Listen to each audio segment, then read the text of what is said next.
everyone, it's Mrs. Willimann. I thought I'd read you a book on this rainy, cloudy day.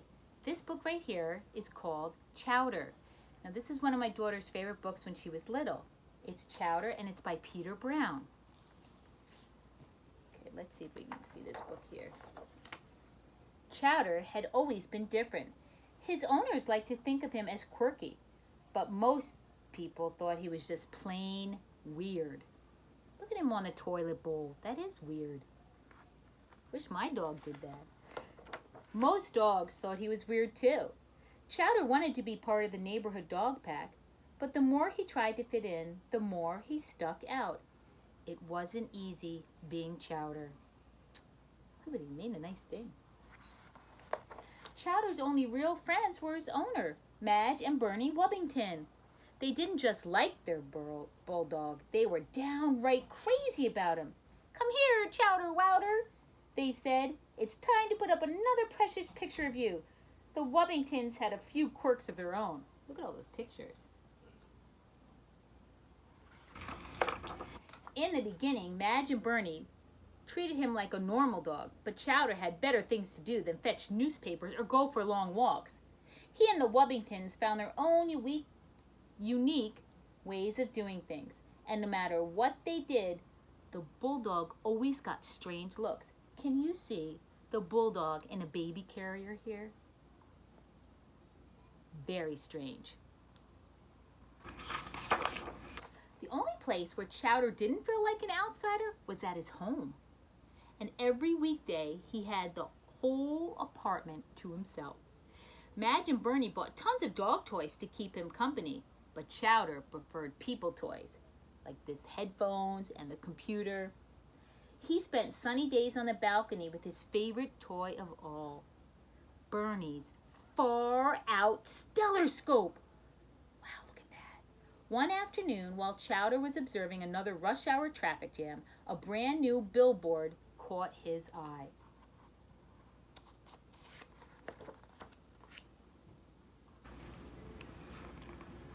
Chowder had been to the food ranch 100 times with the Wubbingtons. It was the king of all supermarkets. Inside were attractions like the Freezer Food Ravine and the Whoa Nelly Deli.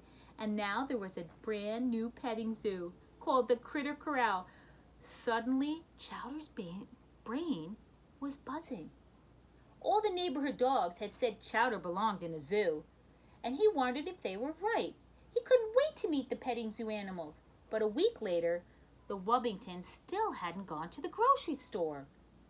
So Chowder cooked up the perfect plan and turned his usual midnight snack into a midnight feast. Madge and Bernie woke up Saturday morning with empty stomachs and an empty fridge. And just like Chowder thought, they finally took a trip to the food ranch. Ooh, that is a big place. The Wubbingtons pulled into the parking lot, and as soon as the car door opened, Chowder scrambled over Madge's lap and headed straight for the Critter Corral.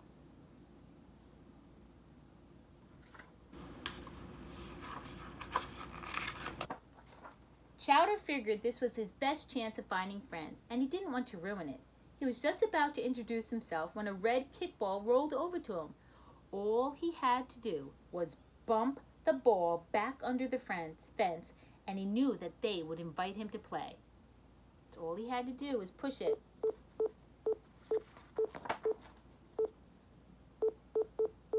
But Chowder had never kicked a ball before. With the first clumsy swing of his paw, he launched the ball over the animals and into a tree. They heard it bounce around between the branches, and after one final boing, it was silent. The ball was stuck. They were still looking up at the tree when the Wubbingtons appeared. "Get along there, little doggy," Bernie said as he scooped up his bulldog. "It's time to rustle up some grub." Before Chowder could even apologize for losing the ball, he was rolling away from the petting zoo. Chowder was not happy. Since he took up all the shopping cart space, the Wubbingtons parked their pooch in the one place they knew he'd stay put. But not even dog food could keep Chowder's mind off the petting zoo. But he still felt like a real fool out there, and he couldn't face the animals again unless he had their ball.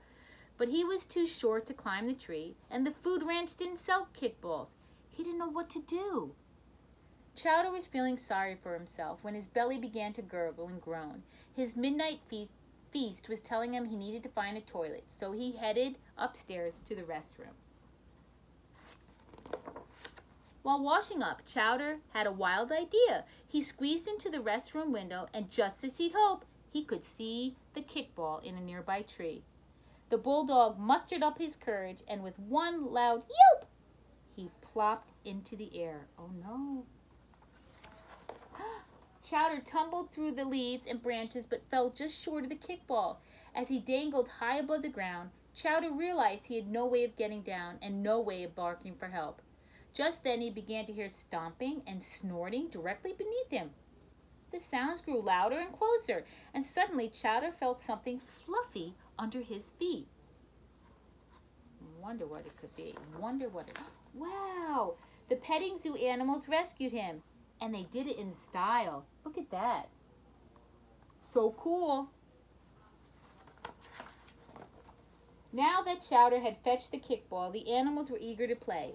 Since he was the best kicker in the group, everyone wanted him on their team.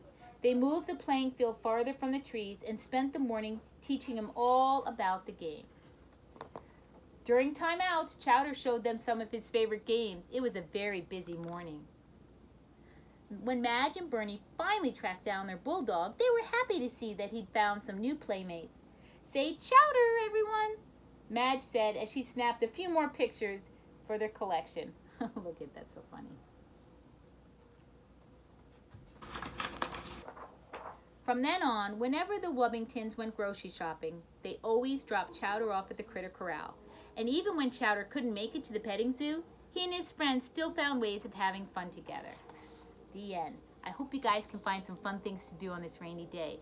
Later on, I'm going to teach you a game about colors, donuts and colors. So just stay tuned and it'll come on later. Bye, guys.